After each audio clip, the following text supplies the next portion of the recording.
எல்லாருக்கும் வணக்கம்மா. இந்த பதிவில் ஒரு முக்கியமான தகவல் பார்க்க போகிறோம்மா.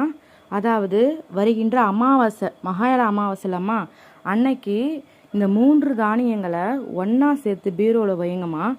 பணமும் நகையும் பல மடங்கு சேரும். நிச்சயமாக 15 நாளுக்குள்ளே கடன் அடையும். உங்களுடைய கஷ்டம் எப்பேற்பட்ட கஷ்டமாக இருந்தாலும் அந்த கஷ்டம் படிப்படியாக தீரமா. அப்படிப்பட்ட ஒரு எளிமையான பரிகாரம் சொல்ல போகிறோமா.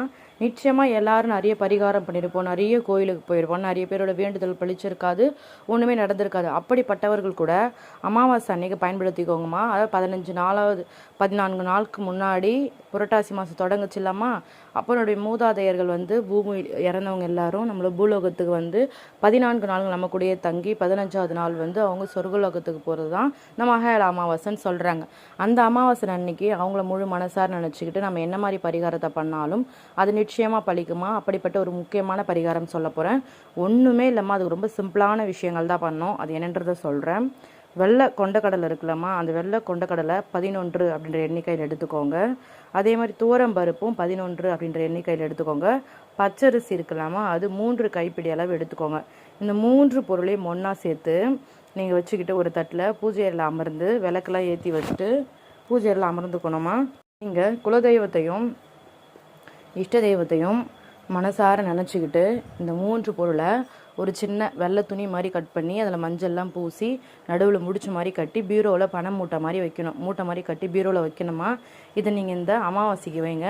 அடுத்த அமாவாசைக்குள்ளே நீங்கள் பணத்தால் நிறைய பிரச்சனை இருக்குது, பணம் நிறைய சேரணும்னு சொல்லிட்டு இந்த மூட்டையை வச்சிங்கன்னா பணம் நிறைய சேர ஆரம்பிக்கும்.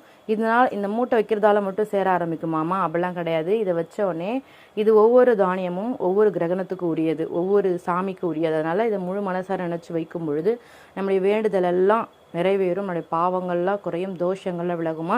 இது நிறைய பேர் பார்த்து பலன் கண்ட ஒரு அற்புதமான பரிகாரம். நீங்களும் அதை செஞ்சு பலன் பெறுவீங்க நம்புகிறேன். இந்த அமாவாசை நாள் முழுவதுமே காலையிலேருந்து நைட்டு தூங்குற வரையும் உங்கள் வீட்டில் யார் யார் இறந்தாங்களோ அவங்களெல்லாம் முழு மனசார நினச்சிக்கோங்க. அவங்க எல்லோரும் உங்கள் வீட்டுக்கு வரணும். உங்கள் வீட்டில் உட்காந்து உங்கள் வீட்டில் இருக்க பிரச்சனைலாம் தீர்த்து வைக்கணும். மனசார வேண்டிக்கோங்கம்மா. அவங்க நிச்சயமாக உங்கள் வீட்டில் இருக்கிற எல்லா பிரச்சனையும் தீர்த்து வைப்பாங்க. அமாவாசை அன்னைக்கு வெறும் வயிற்றில் சாப்பிட்றதுக்கு முன்னாடி அவங்களுக்கு காகத்துக்கு படைச்சதெல்லாம் நீங்கள் சாப்பிடணும். ஒவ்வொரு மாத அமாவாசையும் முழுமையாக வழிபடணும். இன்னொரு முக்கியமான விஷயமா, எந்த ஒரு தெய்வத்தை வழிபட இருந்தாலும் குலதெய்வத்தை மட்டும் வழிபட மறக்கவே கூடாது. குலதெய்வத்தை வழிபடணும். நம்ம வீட்டில் இருந்து நம்ம கூட வாழ்ந்தவங்களை வழிபடணும். இதை பண்ணாவே நம்ம சீரும் சிறப்பமாக வாழலாமா. இந்த 3 பொருளை பீரோவில் சேர்த்து வைங்க. வச்சுட்டு அதுக்கெல்லாம் ஓம் குபேராய நமக அப்படின்ற வார்த்தையை எழுதி வைங்க. நிறைய பணம் சேரும், நிறைய பொருள் சேரும், நீங்கள் கண்கூட பார்ப்பீங்க. இது அப்படியே இருக்கட்டுமா. இந்த தானியங்கள் கெடாது, எதுவுமே ஆகாது. அடுத்த அமாவாசைக்கு என்ன பண்ணுறீங்க, இந்த தண்ணி கால்படாத இடத்துல போட்டுருங்க. பறவைகளுக்கு இதை எடுத்து தானமாக போட்டுருங்க. அந்த கந்தில் கட்டி வச்சிங்க. அந்த கந்தியை வேப்ப மரத்துலையோ முருங்கை மரத்துலையோ எதுவுமே அந்த துணியை கட்டி வச்சுருங்க. தானியத்தை முடிச்சு வச்சிங்க இல்லையா, அந்த கந்தையை. சரிங்களா. இதை நீங்கள் ஒரு டைம் பண்ணி பாருங்கள், நல்ல ரிசல்ட் கிடைக்கும். நீங்கள் நினச்சதெல்லாம் நடக்கும்.